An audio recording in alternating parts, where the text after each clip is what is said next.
British Prime Minister David Cameron is trying to find ways to restrict access to Internet porn.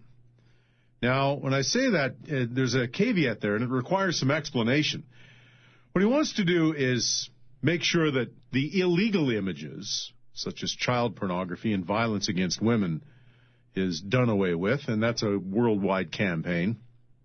But it's also his goal to make it so that you would have to put yourself on a list, in fact, request access to Internet porn sites.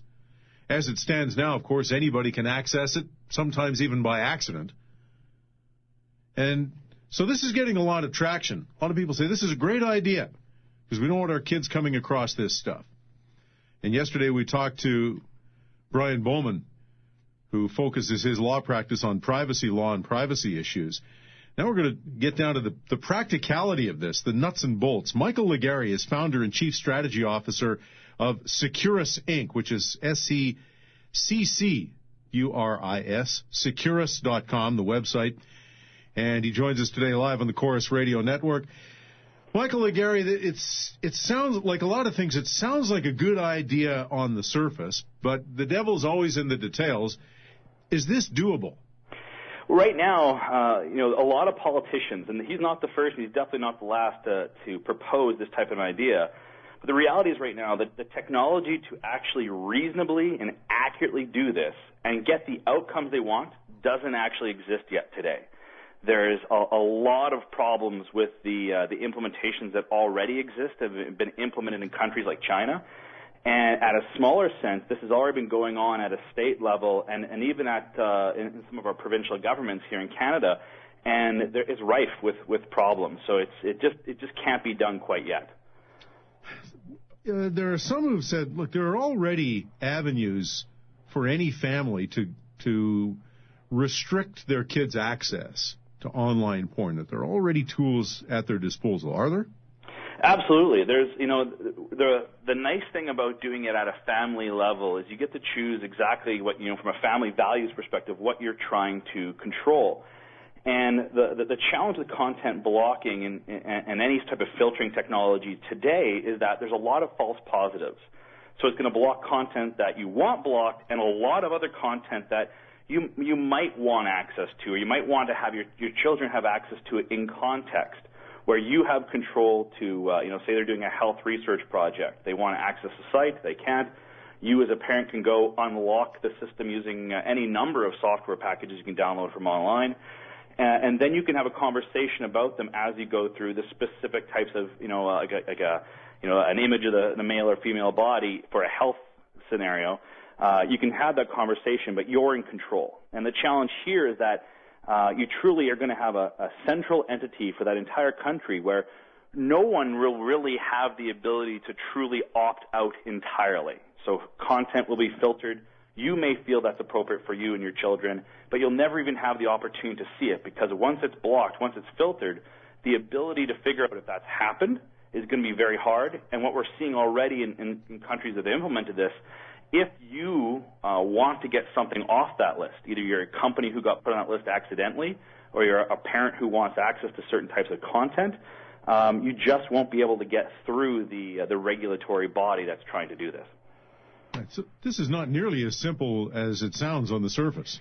No, and the other interesting thing, and this has happened before, and David Cameron is making exact same statements where it's not just about filtering the pornography, and he made some very hard statements originally about all forms of pornography. Then he realized that it's not going to be able to filter certain types like softcore pornography. So he started redefining what it means. And they also mentioned, which was very important, is that it could be used, that technology and the hierarchy that's going to be put in place, once it's there, can also be used to filter other types of content. And that's a very slippery slope where, once that regulator is in place, they're not going to just filter for pornography that it feels inappropriate, but certain types of software, news articles, websites. And as a citizen in that country, your ability to respond, it's going to be very difficult. So it's not just a technology problem, but a very key social problem. Yeah, because we're dealing with, and you really hit on that, Michael. We're dealing with a couple of issues here. There's the social aspect of it, the morality, if you will, and there's certainly there's no consensus on that one when it comes to online pornography. And then there's the technical issue, and that becomes, as you said, as we said at the outset, the devil's in the details here. And so, when it comes to restricting what comes in or out of my house, I should be able to make that choice, should I not? As opposed to having to register for some kind of a list and place my name on a list saying, yes, I want to have access to this material. Absolutely. No, if we're speaking Canadian content perspective, it's definitely something we would want. And the one problem I have with their particular system from a Canadian perspective is the concept of opting out. So you're this illegal, inappropriate, or morally unacceptable to someone other than ourselves content's being blocked, and I need to opt out. What ends up happening is that now there's a list somewhere on the internet that could potentially be leaked one day that says that your household has opted out. It's it's a very personally identifiable piece of information, and it's not necessarily as sensitive as your credit card information, but it's something about you. And in Canada, we like opt-in. You can volunteer to opt into the filtering program. That would be useful. Certain people make that choice, and it could be beneficial, but you know what you're getting into. Opting out is going to create a situation where you may not know you're filtered. You may not know if you ever get unfiltered, and if that leakage happens, a little piece of information about who you are gets out.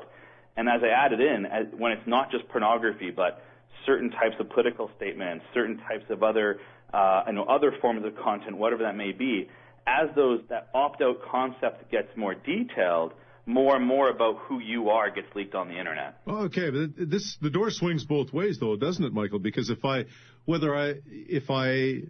say to people who want access to this material that you need to opt in, or if I say to people who don't want this material that you have to opt out, we're all going to be on a list of one kind or another, aren't we? True, yeah. The concept of opt-in would be to opt into the filtering service. So by default, your internet stream is not filtered, and then as a parent, as an adult, whatever context you're doing this in, an educator or a business owner, if you opt in, again, you've made that choice. There's still that exposure, absolutely, but at least you've had some control over that exposure, and more importantly, when I look at I'll call it the uninformed, you're being filtered now. And hopefully you'll have the ability to unfilter yourself if you change your mind in the future. When you have to opt out, as in Cameron's proposal right now, there's going to be a lot of folks out there who don't realize they could opt out, and that creates a whole other set of issues. Yeah, well, and also having to you wind up on a list, and this is a real sticking point. And a lot of folks are just not going to be able to get past that you're going to be on somebody's list, whether it's a government list or Google's list or just your internet server's list. You're going to be on a list somewhere, which means that some of your information is going to be available, and somebody is going to know something about your private life that you may not want revealed. Yes, and you look at it from a technology point of view. What will happen is going to be that everything that they view in that country is going to be put through a filter. So what does that mean? There's going to be a central point of logging about everything you're doing on the internet, and it's all going to go through that one location. Look at Canada right now. That's not entirely the case. There's central points like Google and Facebook that, for better or worse, we're all going to. But you can make choices in Canada about using third-party browsers and search engines, and you have a lot of choice. The moment you put this type of filtering system in place, there is one point on the internet that all your information can be logged from, and we don't necessarily know who's going to be in charge of that. And especially in the UK they really haven't discussed who's going to be charged, what are they going to be allowed to look at, will a warrant be involved if they're investigating you, et cetera, et cetera, et cetera, right? So that monitoring point is something that can cause a whole bunch of other concerns unto itself. Let me ask you another question, Michael, and it has to do with some of the material that Cameron was talking about, which is, of course, child pornography, violence against women.